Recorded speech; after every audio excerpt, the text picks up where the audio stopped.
Alors je dis bonjour déjà à tout le monde. Bonjour, merci. On est ensemble, on est là pour adorer Dieu. Et je voudrais commencer par une question, mais nous sommes venus adorer Dieu, d'accord? Et je vais vous lire un passage de 1 Chronique, chapitre 29, et c'est David. David qui, avant de mourir, il avait mis tout un tas de matériaux avant la construction du temple. Ce temple qu'il n'a pas construit, mais c'est son fils. Et avant de mourir, justement, il a fait une prière. Il a fait une prière à Dieu qui est très intéressante et que nous allons lire. Nous allons 5 versets du moins à lire. Et nous verrons qu'il avait une connaissance très, très profonde de qui est Dieu. Alors nous allons lire 1 Chronique 29, les versets 10 à 11. David bénit l'Éternel en présence de toute l'assemblée. Il dit, « Béni sois-tu d'éternité en éternité, Éternel, Dieu de notre Père Israël. À toi, l'Éternel, la grandeur, la force, la magnificence, l'éternité et la gloire. Car tout ce qui est au ciel et sur la terre t'appartient. À toi, Éternel, le règne, car tu t'élèves souverainement au-dessus de tout. Car tout ce qui est au ciel et sur la terre t'appartient. Oui, il est propriétaire. Tout lui appartient. Nos vies lui appartiennent. Tout ce qui est la terre, les étoiles, tout lui appartient. Le ciel et la terre, tout lui appartient. Et il est propriétaire. En tant que propriétaire, il a des droits. Il a des droits sur nos vies. Et donc,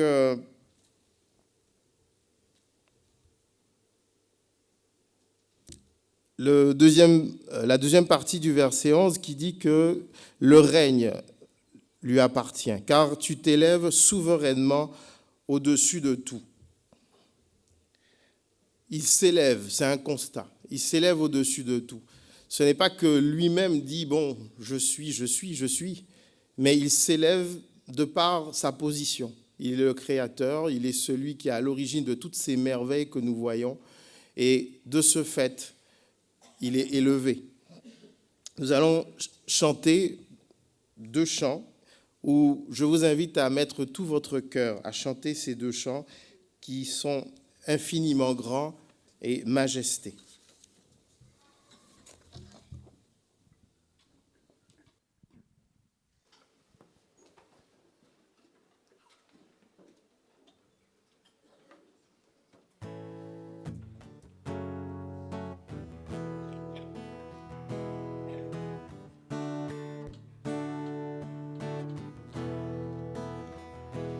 Quand je sonde l'univers, les astres que tu as créés,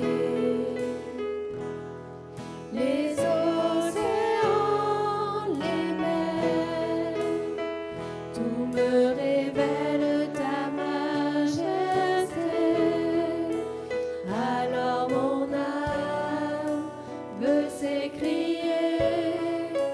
De tout mon cœur, je veux chanter. Oh Dieu, tu es infiniment grand, éternel puissant, roi majestueux. Oh Dieu, tu es infiniment grand, éternel puissant, roi majestueux.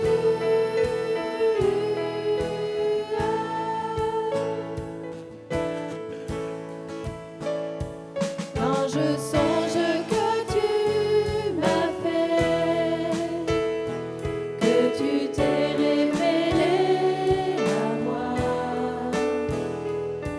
que par toi tu as tout créé,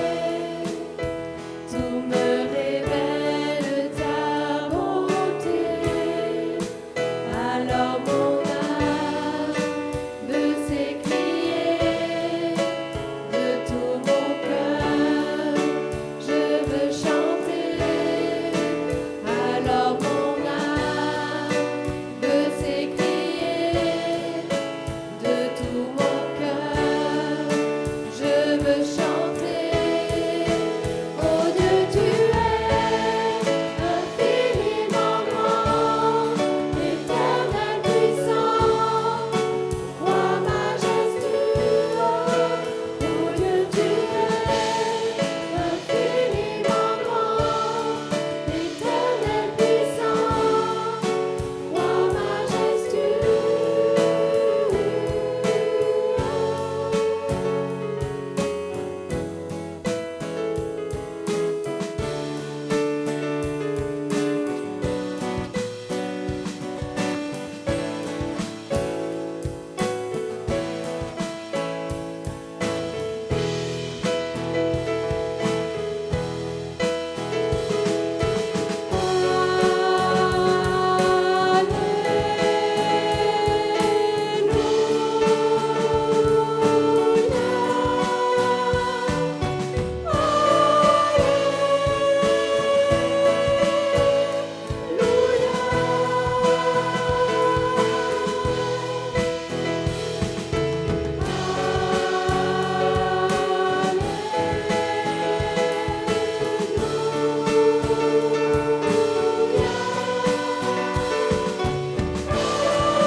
Oh Dieu, tu es infiniment grand, éternel puissant, roi majestueux.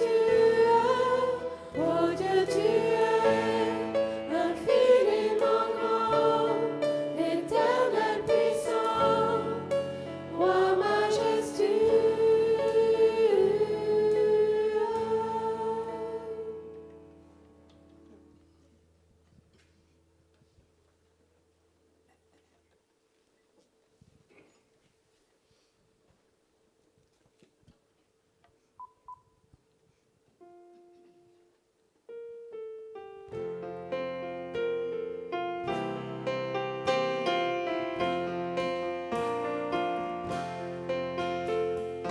Majesté, à lui la majesté, à Jésus, soit louange, honneur et gloire. Majesté, suprême autorité, du haut des cieux, son règne vient sur tous les cieux. Exaltons et célébrons le nom de Jésus. Glorifions et proclamons Jésus-Christ le roi. Majesté, à lui la majesté, dans notre cœur, Christ le Sauveur, règne en Seigneur. Majesté, à lui la majesté, à Jésus, soit louange, honneur et gloire. Majesté, suprême autorité, du haut des cieux, son règne vient sur tous les cieux.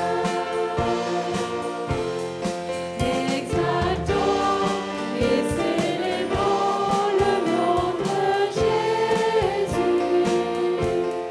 Glorifions et proclamons Jésus-Christ le roi. Majesté, à lui la majesté, dans notre cœur, Christ le Sauveur, règne en Seigneur.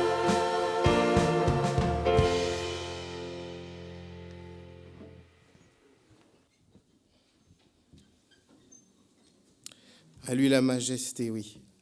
où il est le Créateur. Et quand on considère toutes ses œuvres, quand on considère la puissance des flots, quand on considère la beauté des fleurs, quand on considère qu'il a donné des arbres fruitiers qui portent des fruits divers, délicieux, merveilleux pour nous. Quand on considère toutes ces choses, on peut le considérer à travers la création comme le Dieu qui est merveilleux et bon pour nous. Donc nous sommes encouragés à de tout cœur faire monter des louanges vers lui, parce qu'il en est digne. Il est digne de recevoir cette louange. Il est digne. Et toute cette création, justement, témoigne de sa bonté, de sa sagesse, de son intelligence. Quand on considère les œuvres de Dieu, comme le dit Romains, ses perfections invisibles, sa puissance éternelle, sa divinité se voit à travers. Hier, nous avons entendu, pour ceux qui étaient présents, les merveilles de Dieu, à travers ces chiffres, je vais parler de chiffres, à travers ces chiffres, à travers la façon dont il a agencé les choses. Comment on a vu qu'il y a un commencement. Il y a un commencement parce que même les scientifiques, ils ne contestent pas cette chose. Ils disent oui, il y a un commencement. Et donc quand on considère ces choses, comment Dieu a créé un commencement et a développé toutes ces choses jusqu'à ce que nous puissions voir toutes ces merveilles.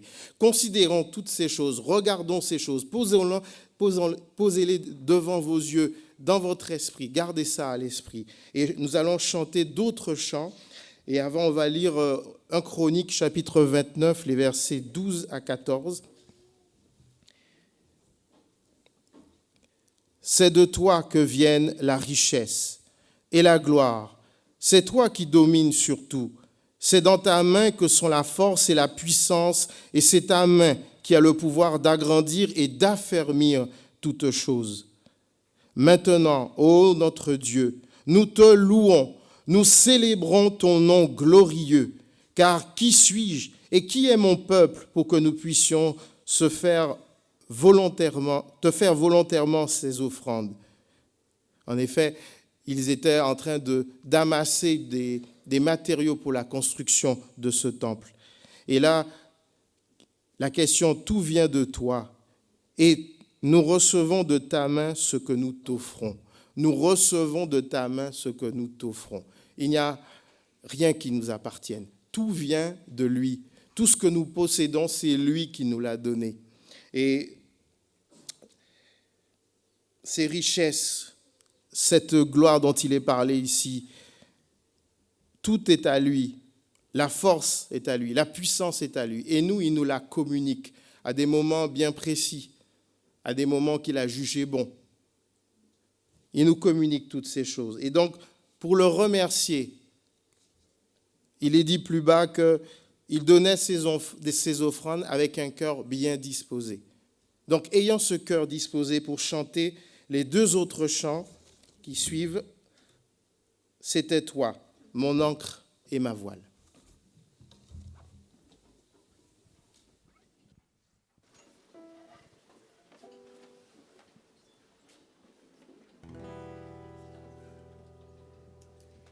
Le ciel et les étoiles, c'était toi. Ces couleurs sur la toile, c'était toi. Ce vent gonflant ma voile, c'était toi. Depuis le premier jour, c'était toi. La voix dans le silence, c'était toi. La paix dans la souffrance, c'était toi. Cette douceur immense, c'était toi. Dans chacun de mes jours, c'était toi. Et quand je vois le ciel, les traces de tes pas, que suis-je, ô Éternel, pour que tu penses à moi? Quand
Dieu, tu es ma force, ma consolation, une lampe devant mes pas. Ta voix a triomphé de l'ouragan, remporté le combat. Tu m'offres chaque jour ton infaillible amour. Toi qui as fixé le cours des étoiles, sois mon encre, sois ma voix.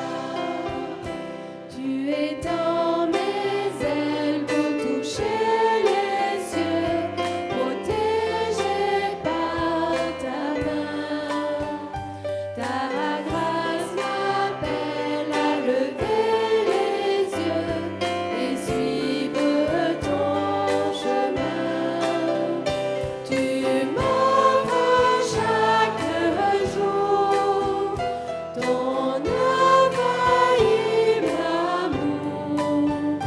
Toi qui as fixé le cours des étoiles, sois mon encre, sois ma voix. Ta miséricorde coule de la croix, ton sang m'a racheté. Tout ce que je suis me vient de toi, sans fin je te louerai. Tu m'offres chaque jour ton infaillible amour.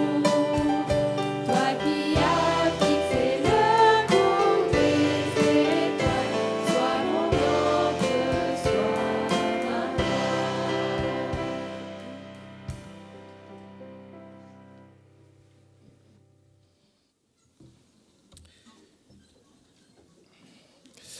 Nous avons parlé, nous avons chanté que Dieu est Dieu. Dieu est le Tout-Puissant. Dieu est le Créateur. Il est merveilleux, il est bon. Et gardons cette même pensée comme dans le verset 18, si on peut l'afficher. L'Éternel Dieu d'Abraham. Non, bon, je le lis. L'Éternel Dieu d'Abraham, d'Isaac et d'Israël, nos pères, maintient à toujours.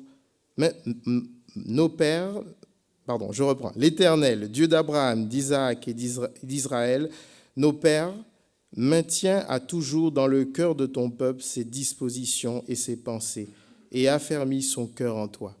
Gardons ces dispositions de cœur en ayant ce regard fixé sur le Dieu qui est capable de nous délivrer, le Dieu qui est capable de balayer nos soucis, nos problèmes. Je vous invite à vous incliner dans la prière, que chacun puisse s'exprimer courtement afin que tout le monde puisse élever la voix.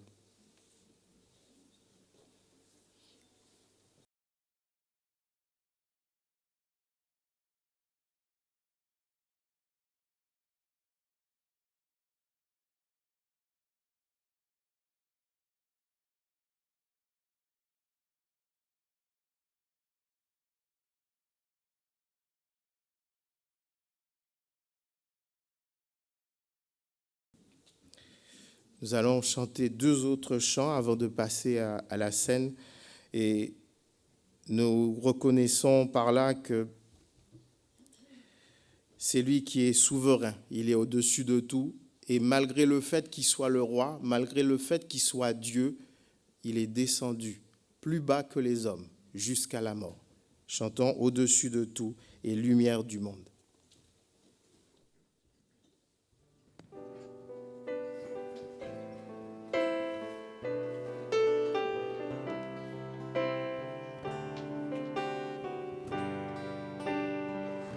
Au-dessus des puissances, au-dessus des rois, au-dessus de la nature et de la création,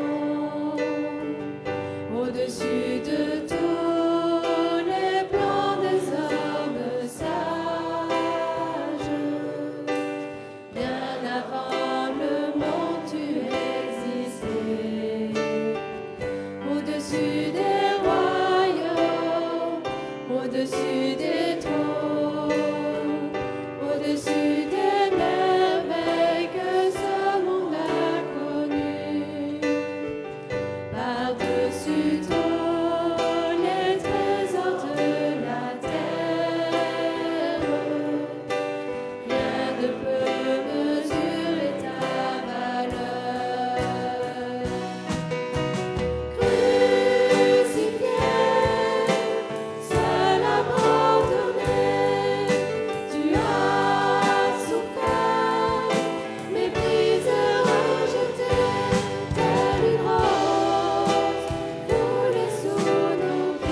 Il est vivant?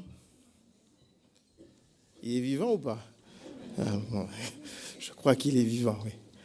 Il est vivant et il agit. C'est pour ça que nous devons être dans la joie, devons être confiants et ne pas baisser la tête, relever les yeux et fixer sur le Très-Haut. On va passer au moment de la scène. Donc tous ceux qui se sont fait baptiser, qui vivent selon la parole de Dieu, donc sont invités à se lever, et j'invite les frères et sœurs que j'ai sollicités pour la distribution à venir.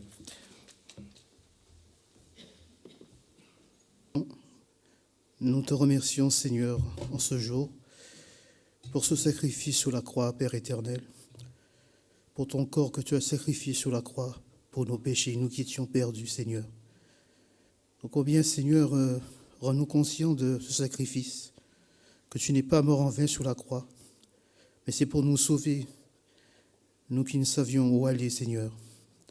Par ce sacrifice sur la croix, aide-nous chaque jour à marcher dans la sainteté, dans la reconnaissance envers ta parole, Seigneur. Toi qui viendras nous chercher, toi qui viens chercher une église sainte, sois encore glorifié, Seigneur, sois encore magnifié, ô Père éternel. Nous élevons ton nom, Seigneur, en ce grand jour qui t'appartient. Au nom de Jésus. Amen. Prenons le pain.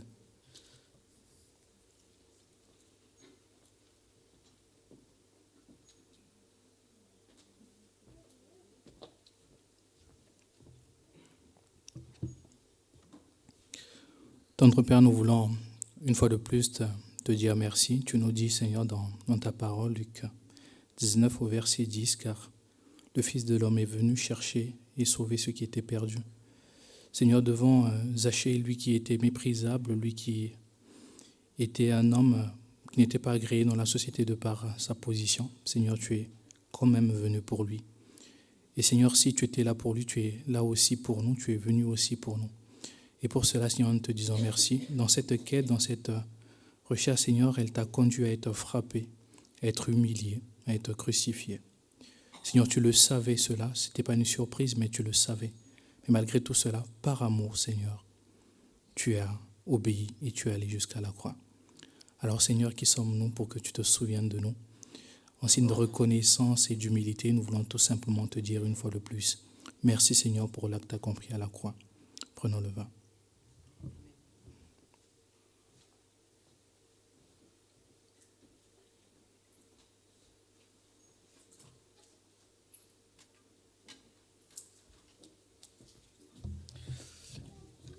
Alors, pendant que les frères ramassent les coupelles, je vais inviter celui qui doit prêcher, c'est-à-dire Josias, qui s'est caché. Non? Oui, il y a aussi les enfants qui ne prêchent pas, mais qui vont à l'école.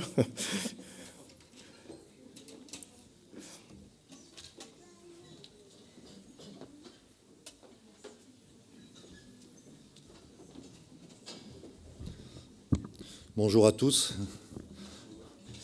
Alors, on va attendre que les enfants montent et que nos frères ramassent les coupes. Et juste, j'en profite pour une petite précision. Si vous entendez pendant la prédication un murmure au fond, alors ne soyez pas étonnés. En fait, il y a des traductions. Alors aujourd'hui, je pense qu'il n'y a qu'une seule traduction en espagnol. Et donc, on veut remercier notre sœur c'est vraiment un ministère précieux. Et on remercie le Seigneur aussi pour cela, pour cette possibilité. Et des fois, il y a même 2 traductions. Alors aujourd'hui, je ne pense pas que ce soit le cas. Voilà. Je vous propose de prier et on va demander au Seigneur de bénir les enfants également et de vraiment qualifier les moniteurs qui vont leur apporter la parole de Dieu. Seigneur notre Dieu, merci encore pour ces moments. Merci Seigneur parce que c'est vrai, en toute liberté, nous avons pu te louer, t'adorer, comme tu en es digne. Seigneur, tout nous vient de toi et nous voulons le reconnaître. Et Seigneur, nous sommes heureux de savoir que ces enfants, Seigneur, que tu as confiés à plusieurs d'entre nous, eh bien, peuvent avoir aussi cette possibilité d'entendre ta parole. Seigneur, bénis-les, s'il te plaît, bénis leur petit cœur.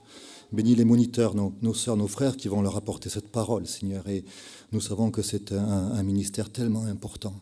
Bénis, Seigneur, ces moments et nous voulons aussi te demander de nous bénir afin que nous puissions également, Seigneur, être disponibles devant toi et vraiment comprendre tout ce que tu veux encore nous enseigner ce matin. Amen. Alors, je ne sais pas si quelqu'un peut deviner le passage que je vais vous proposer. Dans quel livre on va... Pardon ? Ruth, bravo. Alors, vous inquiétez pas, ce n'est pas un esprit de divination. C'est simplement que nous avions commencé il y a pas mal de temps maintenant une série sur le livre de Ruth. Et puis, normalement, j'avais prévu de venir vous en parler tous les un mois et demi. Sauf que, comme dirait l'autre, il y a eu des imprévus qu'on n'avait pas prévus. Et donc, ça fait maintenant 3 mois ou 3 mois et demi qu'on a commencé cela. Mais ce n'était pas tombé dans les oubliettes. Et je voudrais juste quand même, puisque ça fait quand même longtemps, juste vous faire un petit rappel du contexte de ce merveilleux livre de Ruth. Le livre de Ruth, il est extraordinaire. Moi, je trouve que vraiment, ça vaut le coup de nous y arrêter, parce qu'il parle d'une femme sans aucune importance, finalement, aux yeux de la société. Elle est étrangère par rapport donc au peuple d'Israël, au peuple élu. Et si on paraphrase un verset, elle est sans Dieu, sans droit de cité, sans espérance, sans Dieu dans le monde, sans droit de cité en Israël. En plus, c'est une période de sa vie où elle est particulièrement vulnérable puisque elle est veuve. Elle est dans un pays étranger en grande partie du récit en tout cas. Et elle n'a pas de qualification puisqu'elle est obligée de glaner, donc de faire ce que les plus pauvres pouvaient faire. La seule chose qu'elle puisse faire, c'était cela, pour subvenir à ses besoins, non seulement aux siens, mais également à ceux de sa belle-mère. Donc voilà, on peut vraiment se dire que pour elle, c'est pas gagné. Sauf qu'elle va expérimenter d'une façon extraordinaire la grâce de Dieu. Et ça, c'est tellement encourageant pour nous aussi, parce que nous pouvons nous identifier à Ruth et savoir que la grâce qui s'est manifestée pour Ruth, eh bien, elle est pour nous aussi.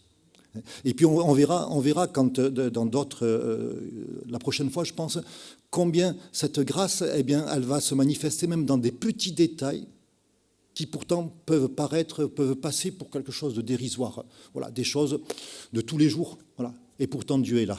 Et Dieu agit parce que c'est le livre de la grâce. Alors, on est au temps des juges. Alors, le temps des juges, c'est environ entre 11 et 14 siècles avant Jésus-Christ. Là, les commentateurs estiment que c'est le début, donc environ 14 siècles avant Jésus-Christ. C'est un temps d'apostasie où le peuple rejette les commandements de Dieu. Et puis, il y a donc, comme les promesses de Dieu sont pour Israël, pour un territoire terrestre, donc il y a aussi des bénédictions terrestres qui sont liées à l'obéissance. Et quand le peuple délaisse la volonté de Dieu, il y a un temps de difficulté, avec des peuples qui viennent envahir, avec des famines.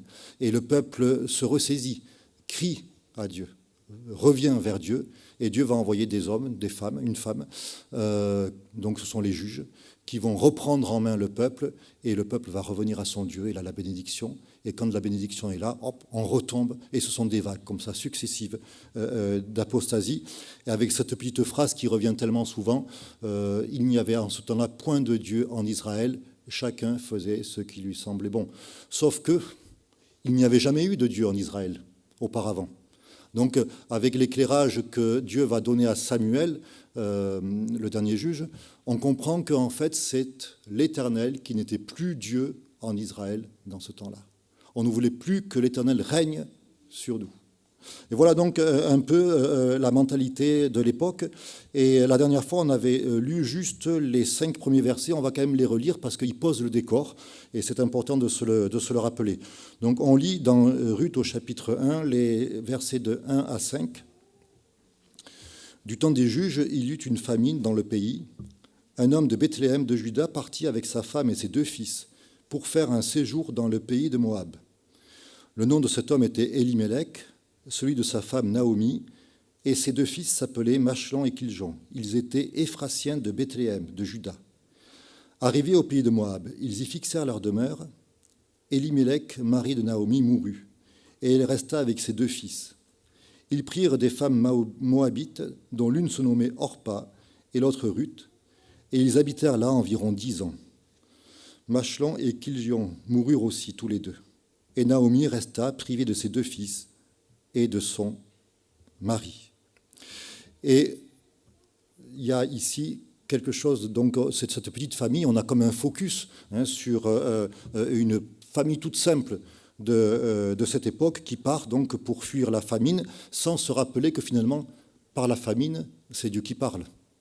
Et au lieu de fuir, peut-être qu'il aurait fallu réfléchir à la parole que Dieu donnait par l'intermédiaire donc de cette épreuve. Et cet homme décide de partir, il va quitter Bethléem, rappelez-vous Bethléem, la maison du pain, qui nous parle aussi de celui qui est le pain vivant descendu du ciel et qui des années plus tard naîtra dans cette ville de Bethléem, Jésus-Christ, et avec cette magnifique illustration pour nous, enfants de Dieu, de demeurer en Christ, demeurer à Bethléem, demeurer en Christ. Et Elimelech choisit de partir, il va à Moab. Moab, les Moabites, ce sont les ennemis du peuple de Dieu. Et les conséquences sont terribles. Les conséquences de la désobéissance à Dieu sont terribles, puisqu'on l'a lu, Naomi se retrouve toute seule avec ses 2 belles-filles. Son mari, ses 2 fils sont décédés. Et là, j'ai intitulé ce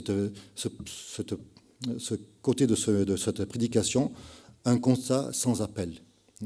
Et j'ai mis, je ne sais pas si ça s'affiche, j'ai mis un verset qui dit « L'Éternel vit que la méchanceté des hommes était grande sur la terre et que toutes les pensées de leur cœur se portaient chaque jour uniquement vers le mal. » Parce que désobéir au commandement de notre Dieu, ça a toujours des conséquences.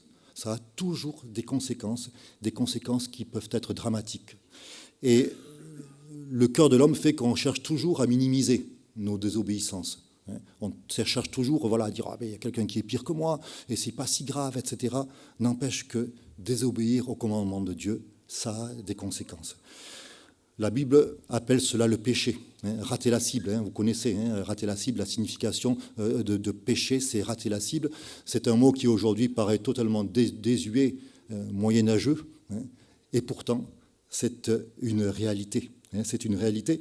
Et quand on réfléchit un petit peu à notre civilisation, qui est très très fière de toutes ces avancées technologiques, de ce haut niveau, on se rend compte que moralement, notre civilisation s'enfonce toujours davantage dans le péché, donc rate totalement la cible, est toujours davantage hostile au commandement de Dieu, et même est pratiquement allergique aussi à tout ce qui vient de Dieu, tout ce qui parle de Dieu.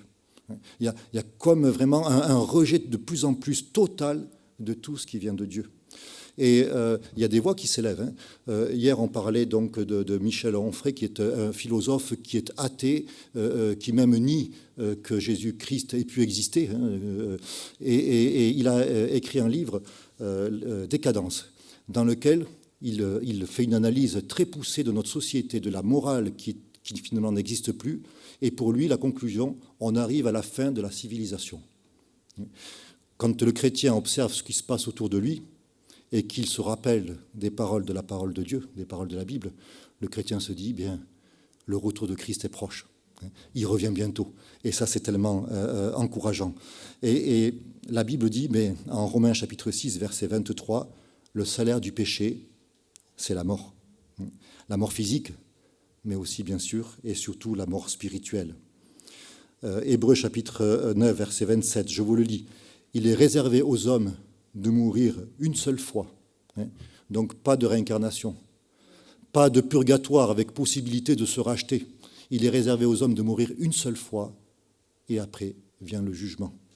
Et Paul dira des paroles similaires en 2 Corinthiens, chapitre 5, verset 10, « Il nous faudra tous comparaître devant le tribunal de Christ afin que chacun reçoive le salaire de ce qu'il aura fait, bien ou mal, alors qu'il était dans son corps. » Souvent, quand on discute de cela avec des inconvertis, ils vont dire « Oui, mais quand même, moi je fais quand même des bonnes choses. » Et puis il y a quand même des gens qui font des bonnes choses. Hier, notre frère nous montrait ce... dommage, j'aurais dû le prendre en photo, c'était vraiment bien, cette diapositive qui mettait le standard de Dieu. Et puis en bas, il y avait plusieurs personnages. En tout petit, très très loin du standard de Dieu, l'exemple c'était Hitler. Et puis très proche du standard de Dieu, il y avait Mère Teresa. Et puis il nous disait, ben voilà, où est-ce que vous mettez le curseur pour votre vie? Et souvent on regarde ce qui se fait de pire pour pouvoir se sentir bien. quand on regarde le regard de Dieu, c'est quand même beaucoup plus important. Et notre Dieu va dire en Ésaïe, chapitre 64, verset 6, je vous le lis dans la version Parole de vie, « Nous sommes tous comme des gens impurs, et nos meilleures actions sont aussi dégoûtantes qu'un linge taché de sang. Nos fautes nous rendent semblables à des feuilles mortes emportées par le vent. Nos meilleures actions sont aussi dégoûtantes qu'un linge taché de sang. » Ça paraît dur, hein? Vous savez, mon père a une maison avec des arbres fruitiers, il a des amandiers. Et il y a plusieurs amandiers, quand vous les regardez, ils sont identiques, le tronc, l'écorce, les feuilles, les fruits, tout est pareil. Et vous ramassez une amande, hein, vous la cassez, hop, vous la mangez, délicieuse. Et puis vous vous dites, ah, j'en prends d'autres. Vous en cassez une autre, vous la mangez, vous recrachez aussitôt. Pourquoi? Parce que c'est une amande amère. Et je crois même, c'est mon père qui m'a dit ça, que si on en mange une certaine quantité, c'est même dangereux pour la santé parce que ça contient du poison. Pourtant, ce sont les mêmes. Hein, sauf que l'une vient d'un arbre qui est mauvais et qui ne peut pas porter de bons fruits. Et quand l'arbre est mauvais, les fruits sont de la nature de l'arbre. Et aux yeux de Dieu, nos meilleures actions, eh bien, si elles viennent de notre nature non régénérée, elles sont comme cette amande amère. Elles n'ont aucune valeur. Et c'est une réalité. Pourquoi je vous parle de cela? Parce que c'est avec cette terrible réalité qu'il nous faut comprendre la suite de ce passage, de ce chapitre 1, que nous allons lire donc maintenant à partir du verset 6, et on va lire jusqu'au verset 20. Parce que c'est une belle illustration de ce que d'une composante essentielle de la parole de Dieu et de l'Évangile. Donc on lit à partir du chapitre 6. Donc Naomi se leva, elle et ses belles-filles, afin de quitter le pays de Moab, car elle apprit au pays de Moab que l'Éternel avait visité son peuple et lui avait donné du pain. Elle sortit du lieu qu'elle habitait, accompagnée de ses 2 belles-filles, et elle se mit en route pour retourner dans le pays de Juda. Naomi dit alors à ses 2 belles-filles, « Allez, que chacune retourne à la maison de sa mère, que l'Éternel use de bonté envers vous comme vous l'avez fait envers ceux qui sont morts et envers moi. Que l'Éternel vous fasse trouver à chacune du repos dans la maison d'un mari. » Et elle les baisa. Elles élevèrent la voix et pleurèrent. Et elles lui dirent, « Non, nous irons avec toi vers ton peuple. » Naomi dit, « Retournez, mes filles. Pourquoi viendrez-vous avec moi? Ai-je encore dans mon sein des fils qui puissent devenir vos maris? Retournez, mes filles, allez. Je suis trop vieille pour me remarier. Et quand je dirai, j'ai de l'espérance, quand cette nuit même je serai avec un mari et que j'enfanterai des fils, attendriez-vous pour cela qu'ils aient grandi? Refuseriez-vous pour cela de vous marier? Non, mes filles, car à cause de vous, je suis dans une grande affliction de ce que la main de l'Éternel s'est étendue contre moi. » Et elles élevèrent la voix, pleurèrent encore. Orpa baisa sa belle-mère, mais Ruth s'attacha à elle. Naomi dit à Ruth, « Voici ta belle-sœur est retournée vers son peuple et vers ses dieux. Retourne comme ta belle-sœur. » Ruth répondit, « Ne me presse pas de te laisser, de retourner loin de toi. Où tu iras, j'irai. Où tu demeureras, je demeurerai. Ton peuple sera mon peuple, et ton Dieu sera mon Dieu. Où tu mourras, je mourrai, et j'y serai enterré. Que l'Éternel me traite dans toute sa rigueur, si autre chose que la mort vient à me séparer de toi. » Naomi, la voyant, décidée à aller avec elle, cessa d'insister après elle. Elles firent ensemble le voyage jusqu'à leur arrivée à Bethléem, et lorsqu'elles entrèrent dans Bethléem, toute la ville fut émue à cause d'elles, et les femmes disaient, « Est-ce là Naomi ?» Et elle leur dit, « Ne m'appelez plus Naomi, appelez-moi Mara, car le Tout-Puissant m'a rempli d'amertume. » Voilà donc le récit du retour, donc du retour en Israël. Environ 80 kilomètres, avec à la fin quand même une montée jusqu'à Bethléem assez raide, la traversée de la mer Morte aussi. Donc un retour qui n'est pas si simple que cela. Et puis avant ce retour, cette décision donc de retourner en Israël pour Naomi, cette prise de décision de l'accompagner pour ses 2 belles-filles. Et le verset 6 que nous avons lu précise que Naomi a appris une nouvelle, elle a appris que l'Éternel a visité son peuple. Et elle a cru en cette nouvelle-là. Et elle s'est levée et elle est retournée dans le pays de Juda. Elle a cru ce qui lui a été dit. Et ça, c'est la foi. C'est prendre au mot ce que l'on entend. Et la foi, vis-à-vis de Dieu, c'est prendre au mot ce qu'il nous dit. C'est lui faire confiance. C'est croire, comme on l'a entendu hier, c'est croire en Dieu. Croire que, eh bien, dans la maison du pain, dans Bethléem, eh bien, Dieu est là et Dieu va prendre soin d'elle. Et ça, c'est la base de l'Évangile. La Bible nous dit que c'est par la foi que nous pouvons nous approcher de Dieu et que nous saisissons les promesses qu'il nous donne. Et ici, nous avons une illustration aussi d'une autre vérité de la parole de Dieu. Une magnifique illustration de quelque chose qui est concomitant à la foi, qui fait partie aussi de la foi, mais qui a une conséquence immédiate. Et c'est sur cette réalité que je voudrais que nous puissions nous arrêter ce matin. Et j'ai mis en titre de cette partie de la prédication « Retourner ». Et il y a ce verset qui dit « Il y a plus de joie dans le ciel pour un seul pécheur qui se repent que pour 99 justes qui n'ont pas besoin de changer d'attitude. » Il y a un verbe, je ne sais pas si vous avez remarqué, qui revient à plusieurs reprises dans le texte que nous venons de lire. C'est le verbe « retourner ». Retourner. Vous savez que ce verbe, le mot hébreu, qui est traduit ici par « retourner », on le trouve dans l'Ancien Testament 950 fois. Donc c'est vraiment quelque chose qui est martelé, martelé, martelé. Et dans nos versions, il est traduit de plusieurs manières, souvent par « retourner ». Mais je voudrais aussi vous donner deux autres exemples. Dans 1 Roi, on va lire au chapitre 8, le verset 35. « Quand le ciel sera fermé et qu'il n'y aura point de pluie à cause de leur péché contre toi, » donc là en parlant du peuple, « s'ils prient dans ce lieu et rendent gloire à ton nom, et s'ils se détournent. » Ici, s'ils se détournent, c'est le même verbe qui est traduit dans Ruth par « retourner ». S'ils se détournent de leur péché, alors, eh bien, tu reviendras aussi à eux. Et puis un petit peu plus loin, au verset 47 de ce chapitre 8, toujours parlant des Israélites. S'ils rentrent en eux-mêmes, et là, l'expression « rentrer en eux-mêmes », c'est la traduction du même mot hébreu qui est traduit donc en Ruth par « retourner ». S'ils rentrent en eux-mêmes, dans ce pays où ils seront captifs, s'ils reviennent, toujours le même mot que nous retrouvons, s'ils t'adressent des supplications, s'ils disent « nous avons péché, nous avons commis, nous avons fait le mal contre toi », s'ils rentrent en eux-mêmes, c'est une expression que l'on retrouve à maintes et maintes reprises dans la parole de Dieu et qui va signifier en quelque sorte faire le point sur sa vie. Voilà, on s'arrête, on prend un moment, on fait le point, on considère honnêtement sa vie. Est-ce que finalement, je ne suis pas en train de passer à côté de ma vie? Est-ce que les choix que j'ai faits, eh bien, ce ne sont pas des choix que je vais regretter? Est-ce que les années qui passent avec ces choix, est-ce que vraiment ce ne sont pas des années qui sont perdues? Voilà. S'examiner.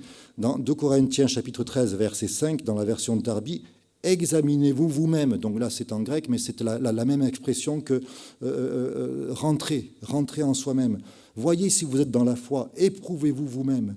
Regardez honnêtement, sans concession, où nous en sommes, dans quel but, comme pour Naomi, dans le but de faire demi-tour et de revenir à Bethléem.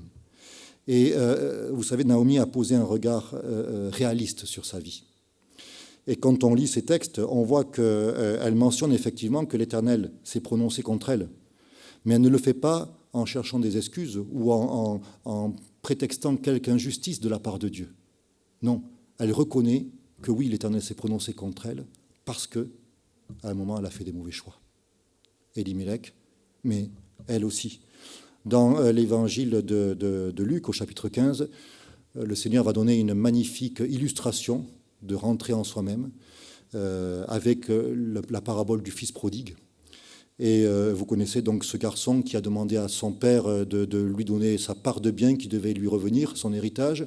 Il est parti loin, il a tout dépensé, il vivait dans la débauche. Et puis à un moment, il est là, il n'a rien à manger, il prend soin, il garde des cochons, c'est tout ce qu'on lui a confié comme tâche. Et même ce que mangent les cochons, il aimerait bien l'avoir pour se nourrir. Et puis il n'a même pas cela. Et là, il réfléchit, il fait un point dans sa vie. Et le verset 17 à 20 dit « Étant rentré en lui-même », on retrouve la même expression. Étant rentré en lui-même, il se dit « Combien de mercenaires chez mon père ont du pain en abondance? Moi ici, je meurs de faim. Je me lèverai.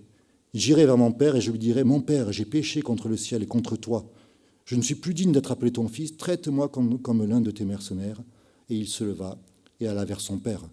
Le texte ne dit pas « Je vais dire à mon père, mais quand même, je suis ton fils. Je suis toujours ton fils. » Mais pourquoi? Qu'est-ce qui t'a pris d'accepter cette demande, de me donner la part d'héritage? Tu aurais dû refuser. Non, non. aucune concession. Il a un regard lucide sur sa vie. Il rentre en lui-même et il repart vers son Père. C'est pas simple, hein. C'est pas simple d'avoir ce regard sur notre vie, d'avouer nos transgressions, d'avouer que ça ne va pas. Je me souviens de ce petit garçon là de 2 ans qui savait tout juste parler, mais qui savait faire des bêtises, hein, qui avait fait une bêtise à la maison. Et puis je lui dis, mais Tom, qu'est-ce que tu as fait? Et puis il me regarde, il me dit, mais c'est pas moi, c'est Doudou. Il avait son Doudou là, et puis il accusait Doudou. Mais quelque part, est-ce que souvent on n'est pas comme lui, hein, d'une façon un petit peu différente, bien entendu, hein, mais le Seigneur, quand il nous montre quelque chose, mais Seigneur, c'est pas moi, hein, c'est pas Doudou, mais on trouve des excuses. Proverbe chapitre 28, verset 13, « Celui qui cache ses transgressions ne prospère point, mais celui qui les avoue et les délaisse obtient miséricorde. » Le Seigneur va donner un exemple de cette tendance que nous avons donc à toujours essayer de minimiser, puis nous trouver bien par rapport aux autres. Il va prendre l'exemple de 2 hommes qui montent au temple et qui vont prier. L'un, c'est un religieux, et puis il va prier comme ça en bombant le torse. « Seigneur, je te remercie, je ne suis pas comme le reste des hommes. » Et puis il énumère tout ce qu'il fait. « Je donne la dîme, je fais ça, je fais ça, je fais ça, je fais ça, je fais des bonnes choses. » Et je ne suis même pas comme ce pauvre publicain. Le publicain, hein, c'était quelqu'un qui était méprisé, qui est à côté de moi. Ce publicain, lui, il n'osait même pas regarder au ciel. Et puis, qu'est-ce qu'il disait? « Seigneur, sois apaisé envers moi qui suis un pécheur. » La conclusion du Seigneur, il va dire, celui-ci, hein, il est reparti justifié, mais pas l'autre. Celui qui avoue ses transgressions obtient miséricorde. Et vous savez, nous avons rappelé que le livre de Ruth, c'est un magnifique exemple de la grâce de Dieu. Mais pour être candidat à la grâce de Dieu, eh bien, il faut passer par cette étape de rentrer en soi-même. Et le Nouveau Testament appelle cela la repentance. Il faut passer par la repentance pour pouvoir être candidat à la grâce de Dieu. C'est-à-dire changer cette mentalité et prendre cette décision de faire demi-tour. Et comme Ruth, comme Naomi, comme Orpa au départ en tout cas, retourner vers Bethléem. Retourner vers Bethléem. Des fois, c'est difficile, mais c'est une chose merveilleuse. C'est aussi un effet de l'Esprit de Dieu en nous, du travail de l'Esprit de Dieu en nous. Il ne nous oblige pas, il ne nous force pas, mais il donne cette possibilité à chacun. Sur la croix du Calvaire, lorsque Christ a été crucifié, 2 autres croix étaient dressées à côté de lui, et 2 bandits qui, au départ, l'ont insulté, au départ, s'acharnaient contre lui. Et puis il y en a un qui est rentré en lui-même et qui a changé d'attitude. Et même s'il ne pouvait pas bouger, eh bien on peut dire qu'il est revenu lui aussi. Il a fait demi-tour, il est revenu vers Jésus-Christ. Et dans Luc, au chapitre 23, je vous lis les versets 40 à 43, lorsqu'il dit, cet homme dit à son compagnon qui est crucifié, « Ne crains-tu pas Dieu, toi qui subis la même condamnation? Pour nous, c'est justice, car nous recevons ce qu'ont mérité nos crimes. » Et là, il rentre en lui-même. Il fait vraiment le bilan de sa vie. Et puis il continue. Mais celui-ci ne fait rien de mal. Il dit à Jésus, souviens-toi de moi quand tu viendras dans ton règne. Et là, on peut dire que même s'il ne peut pas bouger parce qu'il est sur la croix, il se lève pour aller vers Jésus. Et Jésus lui répond, je te le dis en vérité, aujourd'hui même tu seras avec moi dans le paradis. Magnifique exemple de la repentance qui nous rend candidats à la grâce. Vous savez, souvent, peut-être que vous avez entendu cette réflexion. Bon, l'évangile, ton évangile, c'est beaucoup trop simple. Quelque part, je fais ce que je veux, je fais n'importe quoi, et de toute façon, je suis gracié. Donc voilà, je peux vivre comme je l'entends, et puis je suis sauvé, ma place est au ciel, tranquille. Sauf que ça, c'est pas l'évangile. Ça, c'est un faux évangile. Ça, c'est un évangile qui ne tient pas compte de cette réalité, la repentance. Et si on n'est pas passé par la repentance, eh bien notre place ne peut pas être prête aux cieux. Parce que toute la parole de Dieu nous montre que c'est l'étape indispensable pour être candidat à la grâce. Le bandit sur la croix a reconnu qu'il méritait cela. Et Naomi, dans ses propos, on comprend aussi que, eh bien, reconnaissait que Dieu avait été juste avec elle. Et Jésus va l'illustrer de maintes et maintes façons. Il va dire, et ça a été cité dans une prière, ce ne sont pas ceux qui se portent bien qui ont besoin de médecins, ce sont les malades. Il dit cela notamment aux pharisiens, aux religieux qui trouvaient anormal qu'il aille avec des gens de mauvaise vie, des prostituées, des publicains, donc des collaborateurs, on va dire, etc. Et Jésus va dire à ces personnes-là, ce ne sont pas ceux qui se portent bien. En clair, vous pensez être bien, hein, vous pensez ne pas avoir besoin de cette repentance, alors je ne peux rien pour vous. Hein. Vous êtes malade, mais vous ne le savez pas, donc vous ne faites pas appel au médecin, donc le médecin ne peut rien pour vous. Hein. Et voilà. Mais par contre, si vous reconnaissez votre état, alors là, oui, vous êtes candidat à la grâce. Je ne suis pas venu appeler des justes, donc je ne suis pas venu appeler ceux qui pensent être justes, mais des pécheurs. Vous savez, vous connaissez la parabole de la bonne semence qui va tomber dans des terrains divers. Elle va tomber dans un terrain qui a été donc une bonne terre, et là, elle va lever. Et puis d'autres terrains, par contre, elle va lever, mais elle va aussitôt sécher. On le voit autour de nous. Hein. Comment sont les terrains qui sont aptes et prêts à recevoir les graines hein, de maïs ou autre chose. Notre frère Pierre peut nous en parler même mieux que moi. Ils ont été retournés. Ils ont été brisés par la charrue. La charrue est passée par là. Alors, je sais qu'il y a apparemment des cultures où on ne passe pas la charrue, mais Pierre m'avait dit que c'était pas, pour lui, c'était pas ce qu'il y avait de plus probant. Hein. Quand la charrue est passée, quand la terre a été brisée, eh bien là, la plante peut prendre racine et elle croît et elle va porter du fruit. Et il faut que notre cœur aussi soit passé par ce brisement, par la repentance. Alors, qu'est-ce que l'on peut conclure de cela? Naomi, Ruth, Orpa se lèvent pour retourner à Bethléem. Et donc, on voit que c'est une illustration de rentrer en soi-même, de retourner vers le Seigneur. Et est-ce que, comme elles, nous sommes passés par la repentance? Est-ce que nous pensons que nous pouvons être filles et fils de Dieu si nous ne sommes pas passés par la repentance? La Bible nous dit que c'est l'inverse, que ce n'est pas possible. C'est une impossibilité. Si vous pensez appartenir à Dieu, mais que vous n'avez pas passé cette étape de la repentance, alors je dois vous avertir solennellement. Ce qu'on vous a présenté, ce n'était pas le véritable évangile. C'était un faux évangile. Il faut vraiment passer par la repentance. Et nous avons ici des exemples de repentance. Et dans ma conclusion, c'est ce que je voudrais prendre maintenant. Il y a Orpa, il y a Ruth et il y a Naomi. J'aurais même pu rajouter les Moabites. Et les Moabites, on en parle un tout petit peu, mais très, très peu. On pense qu'ils sont un petit peu en dehors du coup. Ils ne sont probablement pas intéressés par aller en Israël, pour aller à Bethléem. Et c'est vrai qu'autour de nous, il y a peu de personnes qui s'intéressent aux choses de Dieu, aux choses spirituelles. La plupart font leur vie, sauf que lorsque les choses ne vont pas aussi bien que cela, alors là, par contre, on commence à s'interroger, est-ce qu'il y aurait un Dieu? Est-ce qu'il y aurait un Dieu par là, quelque part, comme dit Cabrel, hein, quelque part au bout de l'univers, en haut dans l'univers, il y a peut-être un Dieu. Mais quand tout va bien, on ne s'en préoccupe pas. Jésus va dire, entrez par la porte étroite. En effet, large est la porte et facile la route qui mène à la perdition. Nombreux sont ceux qui s'y engagent. Et d'ailleurs, souvent aussi, on entend cette réflexion, toi tu parles de Dieu, tu nous dis que ton Dieu va bientôt revenir, mais depuis le temps qu'on en parle. Tu ne crois pas qu'il serait déjà revenu? Combien d'années cela fait?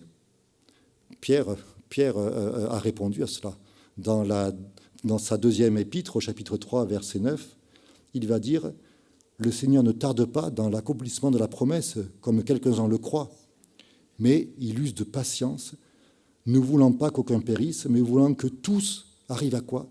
Que tous arrivent à la repentance. » Voilà ce que Dieu veut, et c'est pour cela qu'il use de patience encore aujourd'hui, mais on sait que sa patience aura un terme, et que bientôt il va revenir. Mais il veut que tous arrivent à la repentance, et il y a cet appel qui est encore lancé aujourd'hui pour que tous arrivent à la repentance. Entrez par la porte étroite, avons-nous lu, hein. Large est la porte, facile la route qui mène à la perdition, nombreux sont ceux qui s'y engagent, et Jésus va continuer, mais étroite est la porte et difficile le sentier qui mène à la vie, qu'ils sont peu nombreux ceux qui les trouvent. Et c'est vrai que Naomi, Ruth et Orpa se sont levés pour s'engager vers un chemin difficile. Ils s'y sont engagés, sauf que, eh bien, Orpa s'est arrêtée en chemin. Orpa n'est pas allée jusqu'au bout, elle n'a pas persévéré. C'est toujours pour prendre la parabole de la semence. Il y a de la semence qui est tombée dans un endroit où il y avait des épines. Les épines ont grandi, ont étouffé la parole. Et Jésus dit, les épines, c'est quoi? C'est les soucis, mais aussi les richesses, les séductions. Qu'est-ce qui, dans votre vie, vous empêche de vraiment revenir à Dieu? Vous savez, Dieu attend ce volte-face, ce retour, cette repentance, parce qu'il ne peut pas y avoir de demi-repentance. Et j'ai entendu une illustration de cette réalité dans un message. C'est une maison, un immeuble qui est en feu. Et dans cet immeuble en feu, au dernier étage, il y a des gens qui sont prisonniers dans leur appartement. Et l'échelle des pompiers est trop courte. Et donc, la cage d'escalier est en feu aussi. Donc, pour être sauvé, il n'y a pas d'autre solution que de sauter dans un filet qui est tendu par les pompiers en bas, sur le trottoir. Et il y a 2 personnes qui sont sur le rebord de la fenêtre. Et puis, il y en a une qui, après avoir hésité, elle saute. Voilà, elle se lance dans le vide, elle tombe dans le filet et elle est sauvée. Et puis, l'autre regarde l'appartement et puis elle est un petit peu embêtée. Elle dit, attendez. Hop, elle repart, elle va chercher les photos, parce que les photos, quand même, on ne peut pas les refaire. Et puis elle se remet sur le rebord, elle regarde à nouveau, attendez, elle repart, elle va chercher les bijoux. Et puis elle regarde, et puis elle continue comme cela, et puis au bout d'un moment, c'est trop tard. C'est trop tard. Ceux qui restaient dans l'appartement, elle ne voulait pas le laisser. Et elle est passée à côté de cette possibilité d'être sauvée. Eh bien, vous voyez, c'est un petit peu ça aussi qui peut nous arrêter. Et on se dit, mais je vais laisser beaucoup de choses. Et en fait, si on vient à Dieu, eh bien, on lui donne tout. On lui donne absolument tout. Et c'est lui qui règle toutes choses. Orpa est restée sur le rebord de la fenêtre. Ruth, elle, est allée jusqu'au bout. Et on verra qu'elle a été candidate à cette grâce, et cette grâce a été magnifique. Et on voit dans tous les détails combien la grâce de Dieu est extraordinaire. Et vraiment, vraiment que nous puissions être comme Ruth, candidats à cette grâce. Et Dieu, dans les moindres détails, on voit qu'il est là. Naomi aussi, pour nous aussi, elle est une illustration, parce que Naomi, elle n'était pas moabite, elle était israélite. Elle appartenait toujours à son peuple. Elle est restée très longtemps dans le pays de Moab. On a ici une indication, il y a eu 10 années après le mariage de ses fils, mais c'était beaucoup plus que cela. Elle est restée longtemps là où le Seigneur ne la voulait pas. Mais elle était toujours israélite. Et c'est aussi une indication pour nous.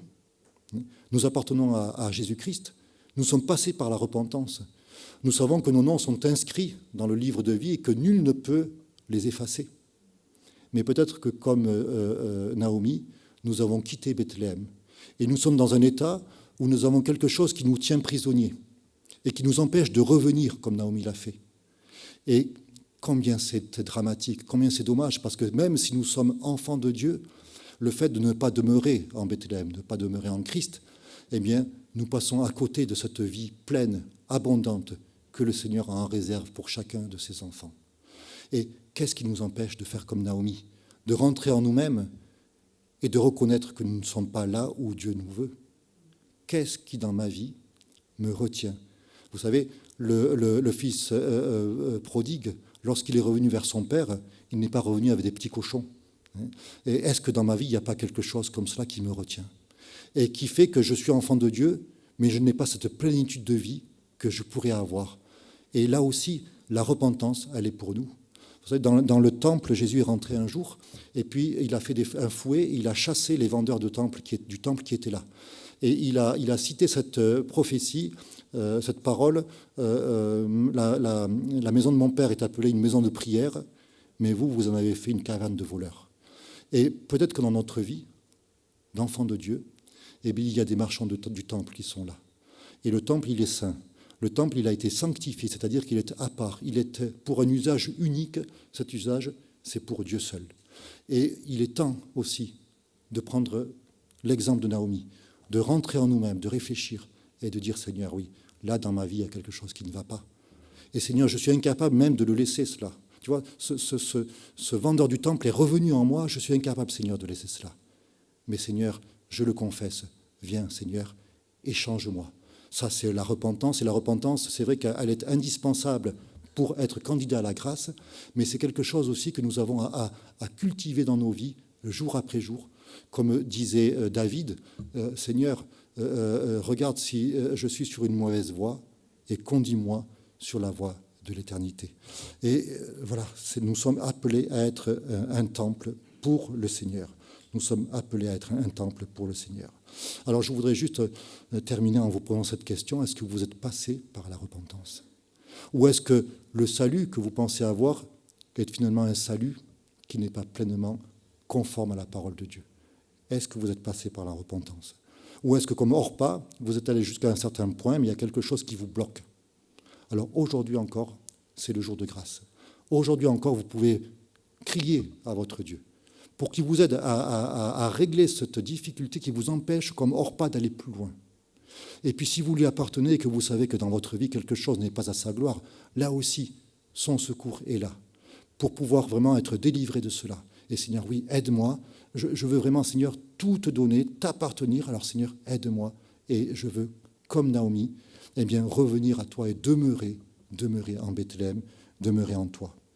Je vous laisse juste cette petite histoire que vous devez connaître. De toute façon, elle a été citée pour illustrer cela plusieurs fois. Parce que lorsqu'on pense au fils prodigue, lorsqu'il est arrivé et qu'il a vu son père de loin le surveiller, l'a vu, a couru vers lui, l'a pris dans ses bras, et j'aime bien la version d'Arby qui dit il a couvert son fils de baisers. On voit vraiment le verset de l'amour, l'amour de notre Dieu pour son enfant. Et il y a cette histoire, ces deux hommes qui sont dans un train, et il y a un jeune homme qui est là, qui est très nerveux, et il fait que se lever, regarder la montre, se rasseoir, et l'autre le regarde, et puis au bout d'un moment, mais ça va, vous me paraissez très très nerveux. Et l'autre se rassoit, oui, ça va, vous allez jusqu'où? Ben, je ne sais pas trop, soit jusqu'au terminus, soit je vais m'arrêter à la prochaine gare. Ah bon? Comment ça, vous ne savez pas trop? Eh bien voilà, il y a quelque temps, j'étais chez mes parents, et mes parents habitent juste avant cette gare-là, et j'ai été un fils odieux pour eux. Et j'ai vraiment, à maintes et maintes reprises, eh bien, causé tellement de tristesse que je retrouvais souvent mes parents le soir en pleurs. Et je n'en tenais aucun compte, à tel point qu'un jour, n'en pouvant plus, c'était vraiment trop pour moi, je leur ai dit, je me considère comme un orphelin, je pars, je ne veux plus vous voir, je ne reviendrai plus jamais vous voir. Et puis, il raconte, cette parole-là, quelque part, elle m'a poursuivi. Et vous savez, ça fait plusieurs années de cela, et j'y pense toujours, et je voudrais revoir mes parents. Mais je ne sais pas du tout s'ils pourront me pardonner, vu tout ce que j'ai fait contre eux. Alors je leur ai écrit. Et je leur ai dit, si vous voulez que je vienne chez vous, alors ce que vous faites, comme le train passe juste derrière la maison, vous mettez un linge blanc à une fenêtre. Et puis là, je saurai que vous voulez bien de moi, vous voulez bien me pardonner, je m'arrêterai à la gare et je viendrai vous voir. Si je ne vois pas de linge blanc à la fenêtre, alors je ne vous embêterai pas, vous n'entendrez plus parler de moi et je partirai jusqu'au terminus. Et puis il dit, mais voilà, on arrive, on va bientôt passer derrière la maison, mais je n'ose pas regarder. Vous voudriez le faire pour moi ? Et l'homme dit, bien sûr, je vais le faire pour vous. Et puis voilà, le train ralentit et il passe devant la maison. Et là, il dit, mais viens, regardez. C'est pas un linge blanc à une fenêtre, c'est des linges sur toutes les fenêtres, sur la clôture, sur les arbres. Vos parents vous attendent. Et vous savez, notre Dieu, il est ainsi. Il nous attend. Qui que nous soyons comme Orpa, arrêtés en chemin, que nous soyons comme Ruth, bien entendu, ou que nous soyons comme Naomi, le Seigneur encore aujourd'hui nous attend. Et il y a des linges blancs à toutes les fenêtres et il est là pour vraiment nous accueillir et pour nous couvrir de baisers. Alors vraiment que nous puissions songer à cela et nous remettre au pied de notre Sauveur pour vraiment lui laisser toute la place si nous lui avons donné notre vie, ou pour alors avouer que sans lui nous ne pouvons rien faire et qu'il nous attend pour nous préparer une place à ses côtés, pour inscrire nos noms dans le livre de vie. Et voilà, je vous propose de chanter ce chant « Tel que je suis, sans rien à moi », qui vraiment résume un petit peu cette prédication de ce matin. Je viens, Seigneur, sans mes prétentions, je viens, Seigneur, sans mes bonnes œuvres, je viens tel que je suis parce que je sais que seul ton sang suffit pour moi. Amen.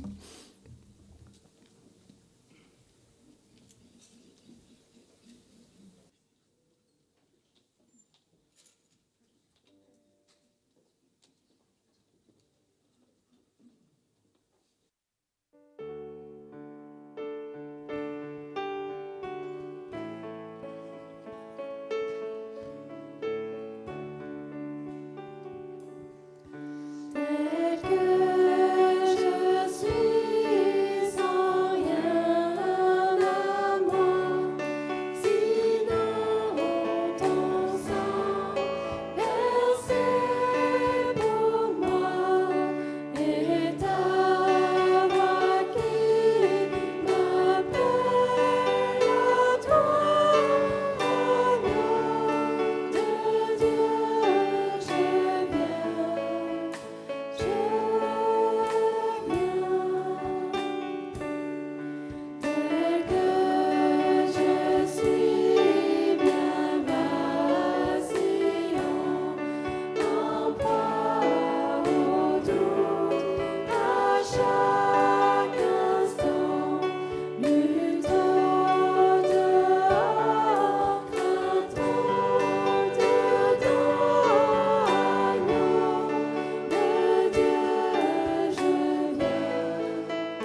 Alors voilà, on arrive à la fin de ce culte pour la retransmission.